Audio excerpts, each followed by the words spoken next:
What's up, Lion Golf Academy members and guests, and welcome to this late stream we got going on tonight.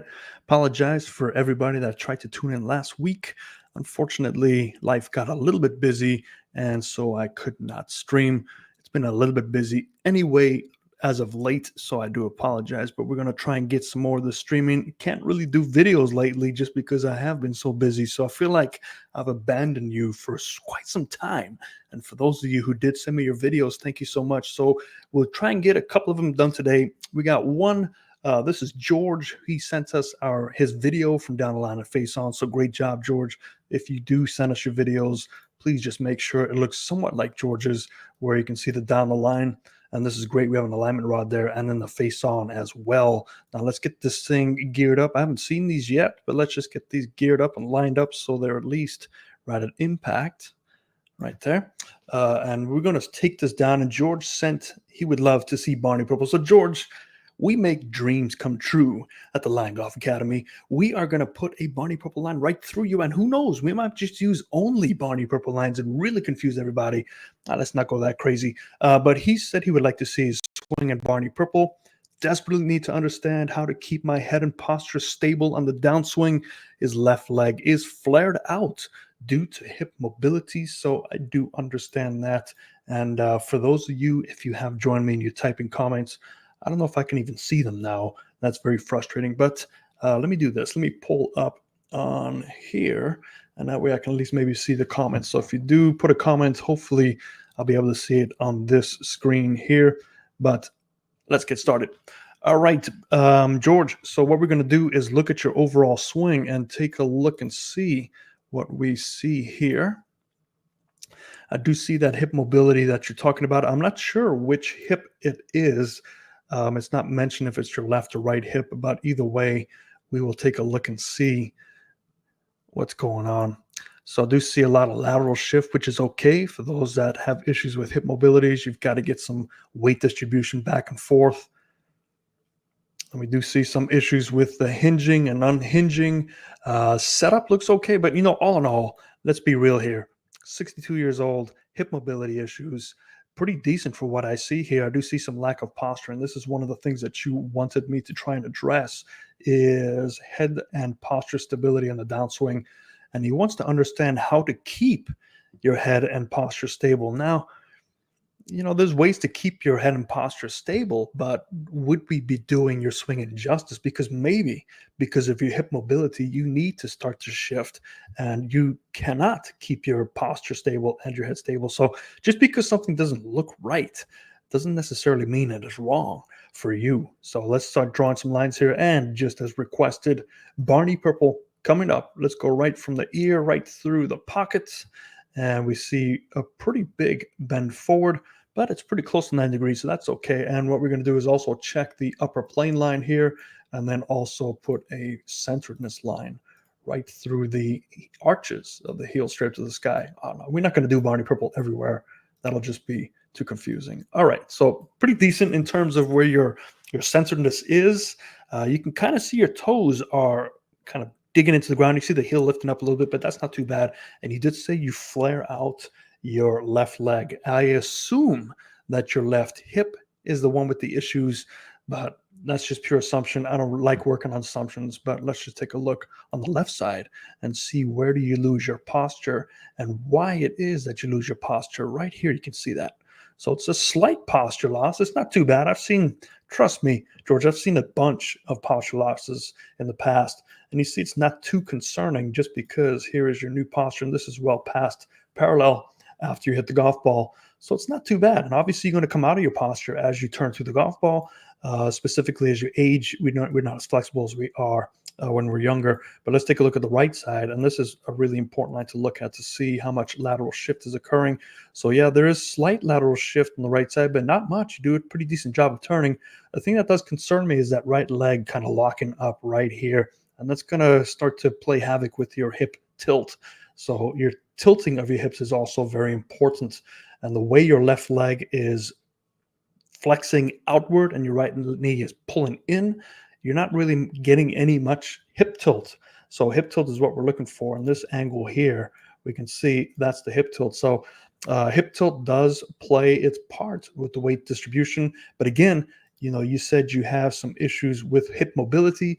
Maybe this is what you're talking about. Maybe you need to do this with the right leg to be straighter so it doesn't affect your hips. But all in all, let's look at that front setup and let's take a look at where your shoulders are aligned, and we're going to draw right from the center of your chest to the golf ball. So you can see the hands are a little bit behind. Not too bad though. If you want it to be truly connected, maybe move the golf ball over one golf ball and those hands up in front. But it's much better than what I've seen people when they get their hands way out over here. And that all of a sudden creates this angle here that you have to retain down an impact. And in order to do so, you have to really tilt and fall back, or tilt and lean forward to get the extreme angle to carry over. So all in all, it's pretty decent. Let's take a look at where that ball is connected to your shoulder tilting. And it is pretty close to 90 degrees. It's probably going to be right on the point. So let's get that tool out here and let's do this in green so it makes a little bit more sense. So ball, shoulder tilt. Let's find where 90 is. Yeah, it's okay. It's just inside your right side, which is pretty good. So all in all, I mean, this is what I try and preach, is get those hands and the golf ball connected to the center of your chest, and that looks pretty good. We don't want to get too nitpicky out here, but let's take a look at that club falls back. So pretty decent turn here. We can see the shoulders are tilting correctly. So we see the shoulder tilt is the same as your as your shoulder bend. So some positives and negatives. If you bend too much forward, you really have to exaggerate those shoulders to stay level to your spine. Sometimes we see when we have so much bent forward that we start to lose our shoulder tilt. So this is pretty good. Hands are, why is it still on that? So hands are pretty close to that lower plane line. We can draw a nice little circle around that plane line and your hands and the club head, which is pretty good. Right side of the screen, we can see that we do pretty decent when the club gets to parallel. We're still fairly connected. We can see our hands are still right in front of our chest as we are turning. However, there is a little lack of turn here. If this is truly connected, your hands will be out in front. But again, we're nitpicking a little bit too much here for you. But as we get to the top of the swing, we can see that we do a really good job, George, of getting your hands right where that centerless line is. So that's where that yellow long line is. So as long as your hands get at it or behind it, so behind it for us is anywhere back here, we're looking good. We can now get that club in the slot quicker. If your hands are a little bit too high, there's nothing wrong with that. However, there has to be some rerouting done a la Jim Furyk, and that's where we get a little hand-eye coordination, and that comes down to talent and skill. Right side of the screen, we can see, we're going to just focus on the right side here. We can see the top of your swing here. We do get that weight shift. And this, again, I'm not sure if this is a issue that you've had or it is designed because you said you have mobility issues in your hip. Again, I think it's the left hip because you said you flare your left foot out to help you turn. Nothing wrong with that weight shift. Remember, I'm a huge proponent of getting weight behind you and over to the left side. The only time it can play havoc is if you overdo it, because now you are changing your ball position relative to the center of view from the face-on position. So what I mean by that is, let's back up to the beginning and let's put the ball position right up in the sky. Okay, so here, and this is about as straight as I can get. So you can see most of your head's behind that golf ball position. This would be pretty decent for a driver, but because you need a strike down in the golf ball, because you need some sort of forward bended impact to compress the ball into the turf to make it go up in the air, you're going to have to find a way to get the center of your chest over that golf ball. And right now, you can see the center of your chest is behind the golf ball, about, let's call that, what, 3 golf ball widths? So at some point, you're going to have to figure out how to get that chest over to the left side. And you see you do it because at the top of your swing, you're still centered where that red line is. And look at what happens here. You immediately go left because your body realizes, man, I got to get some forward press. I have to hit down on the golf ball with an iron. So now look at where the center is. It's lined up to the golf ball. Now there's some positives and negatives to that. When you are having a lot of mobility left, things are moving left, you're generating club head speed. You're going to have to throw your hands a little bit early because all of a sudden you're getting a lot of weight shift and turning, and your hands are not that strong enough to hold on to that. So you do have some little premature release here, and right at impact, there's that forward lean. So this is what we're after, right? So this is a pretty good job that you figured out how to do based on your setup. Now, as you strike the golf ball, We have the 4 lane the club has gone through, and we can see how it's connected back to the center of your chest. So you've done a pretty good job with what you've given yourself. But how much of this is because of your issues, your mobility issues in your hips, and how much of this is just bad habits? And this is the tough thing about giving anybody advice without working with them, without knowing their full story. So if you do send me your videos, please include as much as you can about how long you've had injuries, which side is your injuries. Have you done any work to get these injuries out the way? Is it a recent injury? Is how long have you played golf with this injury? And if you don't have injuries, let me know that too, because that really helps. I don't want to start, pushing people in the wrong place. But overall, I mean, you do a pretty decent job with what you've given yourself based on your setup. Right side of the screen, let's look at why we start to lose posture. And as we come on into the impact zone, we can see. So you start left side of the screen. Look at your back brace line, which is that small yellow line. As you take that club back, you see how you initially sit back in your heels, right? So that's going to move your centeredness a little bit more in the center of your feet. Now, as you come down to the impact, as you're shifting left to get those hands ahead of the golf ball, you're also trying to drive and push your hips. So when your hips are stacked too much on your heels, as you drive, you're going to start to stand up and push into it there. So you're stuck on your heels and you don't shift back to your toes where they initially were. And because of that, now you're going to ground and push up and stand away from the golf ball. So this is why you see your head. We're going to draw a circle around your head here as you have set up and stored your weight because your weight's pulled back to your heels. As you drive, you're going to be pushing from your heels. You can see how the right foot's kind of stuck. You're not really pushing from your toes. You're rolling it over, but there's no real drive. And look at the head. The head raises up to counteract that. Now, this is a blessing in disguise because what it also does is it lowers your plane naturally. So if you have a taller a taller spine angle as you make that motion, what that does is it lowers your plane naturally. So you start to drop in the slot, because if you take a look at where you would be, let's do this. Let's make this, because there's too many lines up here. Let's go blue. Okay, so blue is where your arms would be if they were still in the spine angle. That's not blue. That's blue. Blue would be where your arms would be if they were still in the spine angle, right? So they're perpendicular to that blue line. Now, if you take a look at they're perpendicular to the green line, notice how your arms naturally drop in the slot as you stand up, which is why you see really long drivers of the game where they're trying to come flat into it. They actually lose spine angle. They might start very bent over, and as they drive, they push up and they stand up to strike the golf ball because that drops their club below the plane, which is what they're trying to do. They're trying to swing up in the ball. And if they can retain their angle and stand up, they'll be swinging more up and out, which will reduce their spin rate and increase the launch angle. So that's why you see the long drivers lose their posture up, and there's nothing wrong with that. So bottom line, George, I think there's just too many little things going at it. With what you have told me about your issues with your hip mobility, I don't know if there's anything I could recommend to you, because you do such a great job of compensating through the golf swing to make it work. Now, I don't know how your misses are. I don't know how bad your misses are. Golf to me is not about hitting the ball great. Anybody can hit the ball great. It's how well do you hit the ball when you miss it? Are you missing it 20 yards right, 20 yards left? Or are you missing it 20 feet right, 20 feet left? That's the big thing. So if you want to get back at me through email, just let me know. But if there's something I would try to change, is maybe this setup. Maybe just move that ball, take your whole body where it is now and just shift your body over about 2 golf balls to the left. So in other words, like your feet would be here, or your legs would be here. This leg will be here. The hands would be connected here. So you'd be just in the same position, but more connected. So you're just shifting things over. So you don't have to have such a lateral shift back left to forward press the golf ball. So I hope that helps you, but let's pull up. Swing number 2. Where are you? Okay, now this is actually a student of the academies down in San Diego. And the instructor asked me to just help identify some things I can work on.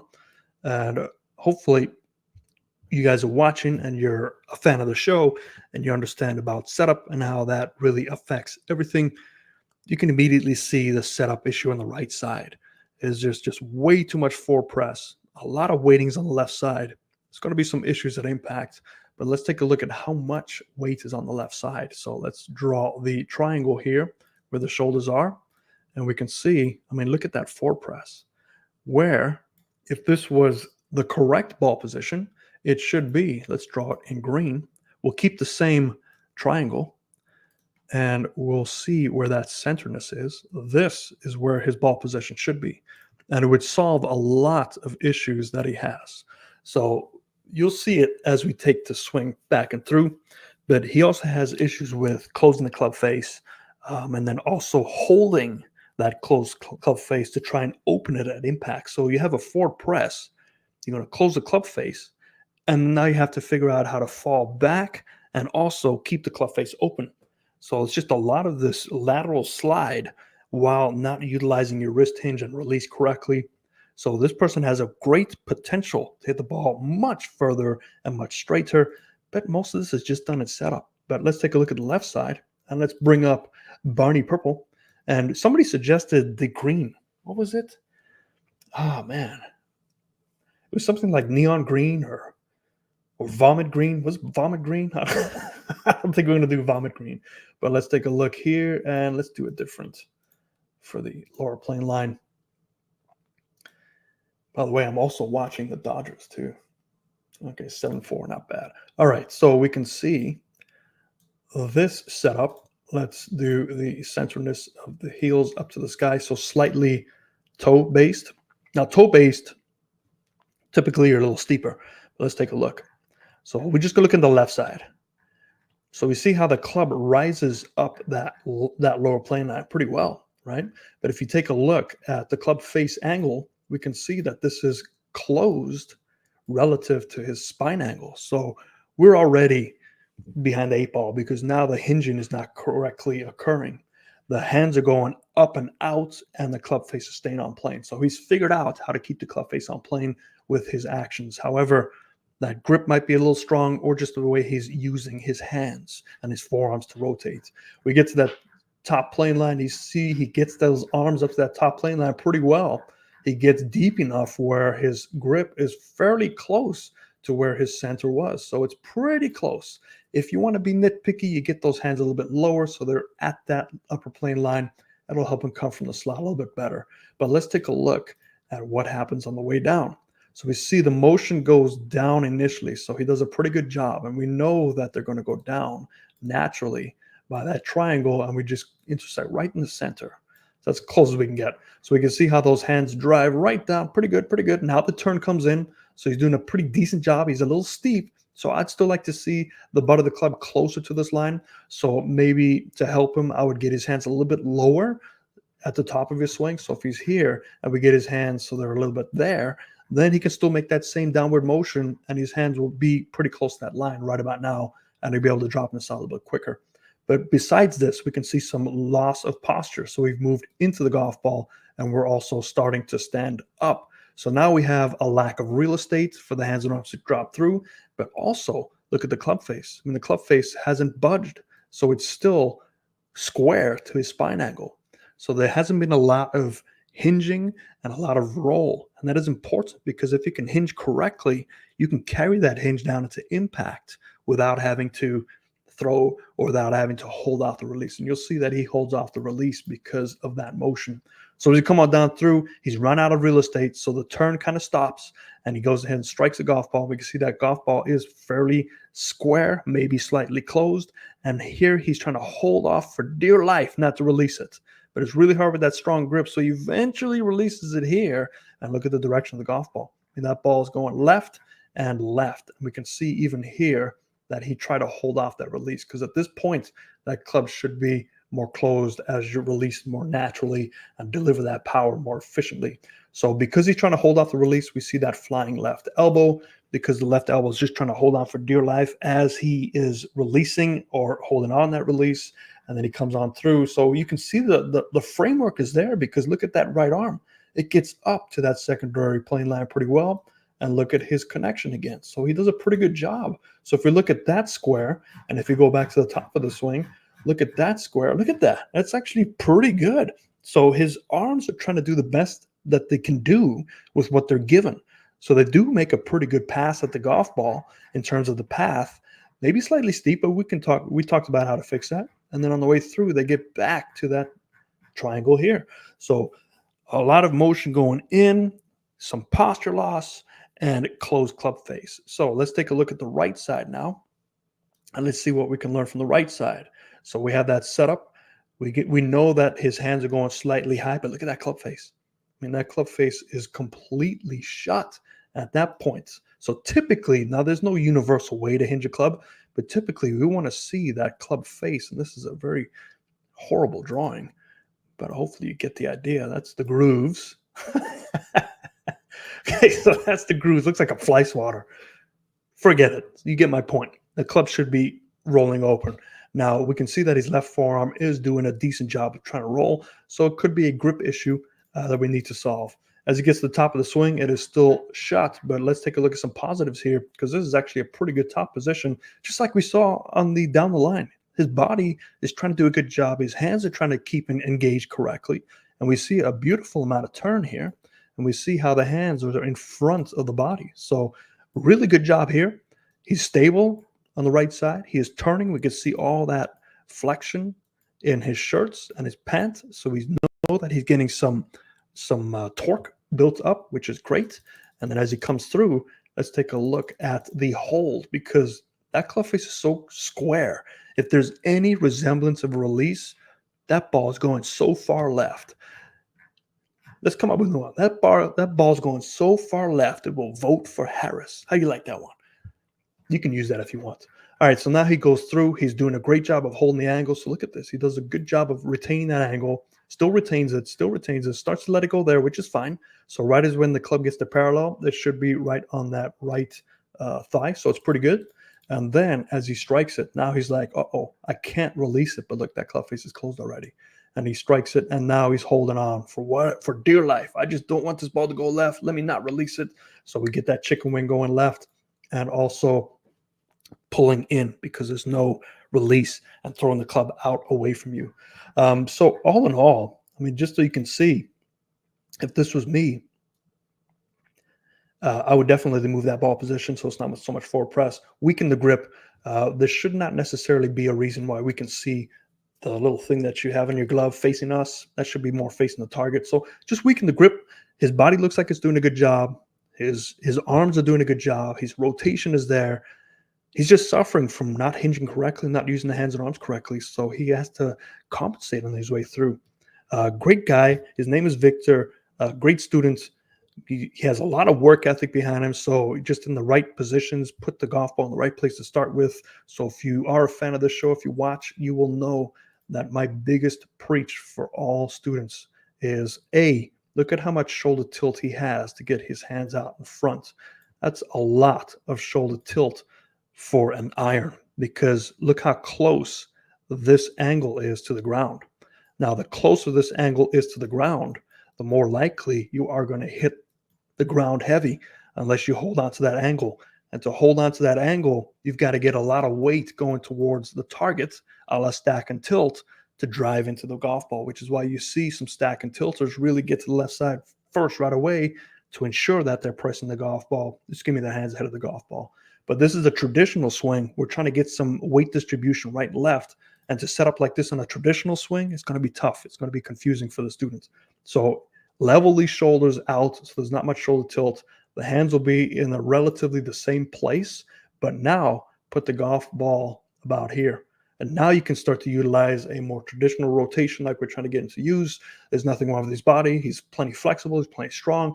He's able to do it. But this setup is just really limiting his ability and his potential. So when you are working on your golf swing, do not look for things that impact unless you have addressed the cause for your impact. Put it this way, from the top of your swing to impact, it's all reaction. From the start of your swing to the top of your swing is all positions. So you can control positions, but you can't control reaction. You're reacting to the positions you put yourself in the top of the swing. And the top of the swing is there based on how you started the swing. So this person who starts like this is going to have peculiar positions at the top to work with. And now from the top, you're just going to go. There's no time to think about stuff. So he's reacting to what he's given. And the more that you're an athlete, the more you can get away with that reaction, which is why you see these top level golfers, collegiate golfers, professional golfers that have funky looking swings. We have Vijay Singh out there. We have John Daly because it's so long. We have Jim Furyk out there. I could put we can do 10 swings that you can see that they're not usual. They're not normal looking, quote unquote, but they make it work because they have found a way to do it and they can get away with enough to make it work consistently. This student will suffer from consistency issues, and he does, which is why he came to us. So I hope all that it makes sense to you. Again, sorry about missing last Monday, but just so busy. But if you want to appear on one of these episodes, send me a face on and down the line to info@liongolfacademy.com, info@lion, like the animal, golfacademy.com. Make sure if you do send this to me that you put information. Do you suffer from injuries? How long have you suffered? All that stuff. Do you practice more? Do you play more? That's very important too. And then what you're working on. And then anything you need me to know. But hope that helps you. I will see you next time, and I will try to get some videos up there, but I can't promise anything. I am extremely busy at this moment, but I will do my best. But other than that, let me know what you think down below. Send me some videos. I like doing these. Fairways and Greens.